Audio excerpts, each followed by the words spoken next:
راز کی کتاب دا سیکرٹ بک۔ علی کو کتابیں پڑھنے کا بہت شوق تھا۔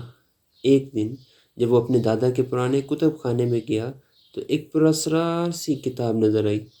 کتاب کے سر ورق پر دھندلے الفاظ میں لکھا تھا، انیونگسیو یعنی ہیلو پڑھنے والے، یہ کتاب تمہیں ایک جادوئی سفر پر لے جائے گی۔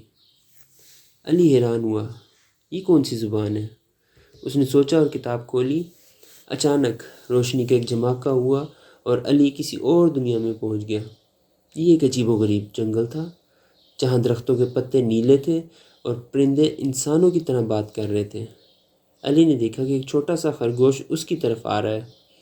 انینگسیو یعنی ہیلو، خرگوش نے کہا۔ علی حیرت سے بولا، او تم بات کر سکتے ہو؟ ہاں، لیکن یہاں کے سب لوگ ایک جادوئی الفاظ کے بغیر بات نہیں کر سکتے ہیں۔ اگر تمہیں یہاں رہنا ہے تو ہمیں سارنگ یعنی محبت کو تلاش کرنا ہوگا۔ علی نے سر ہلایا اور وہ دونوں آگے بڑھے۔ راستے میں ایک پرندہ اداس بیٹھا تھا۔ کیا ہوا؟ علی نے پوچھا۔ میری خوشی کھو گئی ہے، میں اب کبھی ہینگ بوک یعنی خوشی محسوس نہیں کر سکتا، پرندے نے افسردگی سے کہا۔ ہم تمہاری خوشی واپس لے آئیں گے، علی نے وعدہ کیا۔ خرگوش نے کہا، ہمیں اپنے چنگو یعنی دوستوں کی مدد لینا ہوگی۔ وہ ایک پرانے غار میں پہنچے جہاں ایک چمکدار پتھر تھا۔ جیسے ہی علی نے اسے چھوا، کتاب کی ایک نئی لائن چمک اٹھی، کمسام ندا، شکریہ، تم نے سچائی کو دریافت کر لیا۔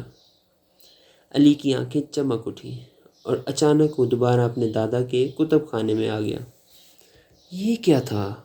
علی نے حیرت سے پوچھا، لیکن اب وہ مسکرا رہا تھا کیونکہ اب وہ 5 نئے کورین الفاظ جانتا تھا اور ایک بڑا سبق بھی، محبت دوستی اور خوشی بانٹنے سے بڑھتی ہے۔ کہانی کا سبق، انینگسیو یعنی ہیلو، ہیلو کہنا دوسروں کو خوش کرتا ہے، بات کو آگے بڑھا سکتا ہے۔ سارنگ یعنی محبت، لو، محبت بانٹنے سے دنیا بہتر بنتی ہے۔ ہینگ بک یعنی ہیپینس، خوشی، خوشی تبھی آتی ہے جب ہم دوسروں کی مدد کرتے ہیں۔ چنگو یعنی دوست، اچھے دوست ہمیشہ ساتھ دیتے ہیں۔ کمسام ندا یعنی شکریہ، تھینک یو، شکریہ کہنا ایک خوبصورت عادت ہے۔ اگر آپ کو علی کی یہ کہانی پسند آئی ہے تو کمنٹس میں ضرور بتائیں۔